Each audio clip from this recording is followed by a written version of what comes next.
I brought the first Pokemon to life. It's alive! And no, I didn't use genetics and cook it up in a lab to make it actually alive. I did it using 3D modeling and 3D printing. But this is not just a cute toy that sits on the shelf. This 3D print serves a very important purpose. You see, I use my headphones all day, every day. But when it came time to put them away at my desk, the generic IKEA headphone stand I had just felt like an overpriced hanger. So I decided to combine two of my favorite things to solve this problem in style. Don't get me wrong, the IKEA stand worked great. It was just boring. But I wanted to create something that wasn't just functional, but made me smile every time I looked at my desk. So naturally, for my first ever YouTube video, I went with the first Pokemon. Now, I know there's a lot of debate online as to who the first Pokemon is. But for this project, the choice was clear.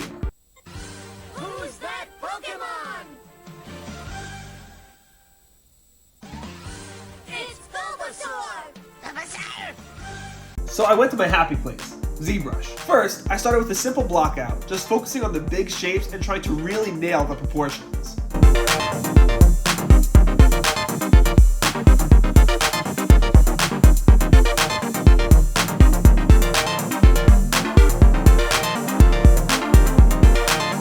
When it comes to sculpting such a beloved and recognizable character like Bulbasaur, I really wanted to nail it, because if it's even a little off, everyone's gonna instantly know.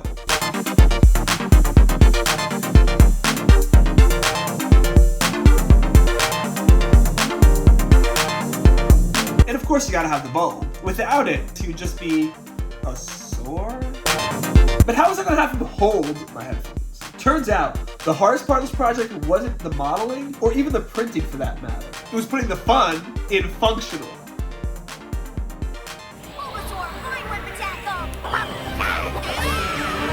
Bingo.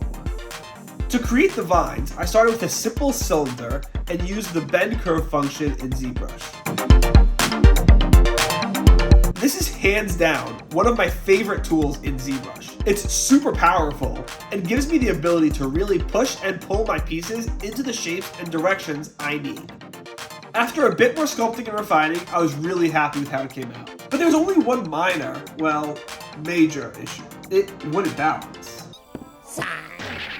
But if I had to add a base, I wanted it to be an enhancement. So I added this little grass detail to try and capture that feeling of coming across a Pokemon in the wild.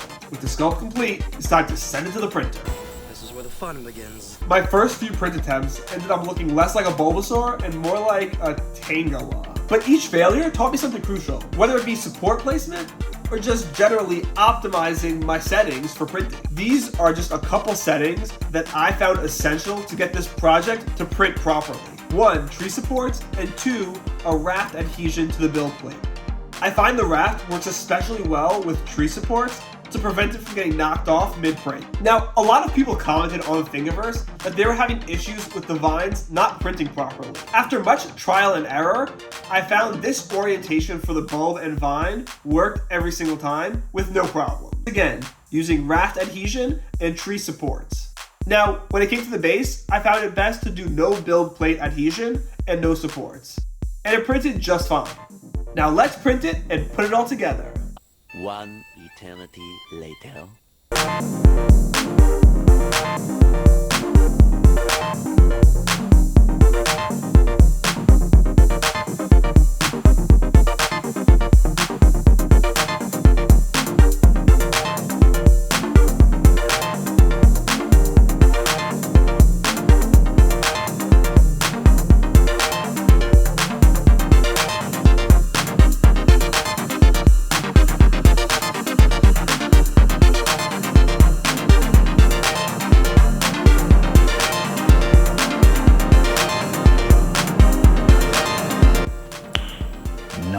But as you can see, a plain blue plastic Bulbasaur doesn't exactly scream personality, or Bulbasaur for that matter. So I added a bit of paint to bring our little friend to life, and here it is.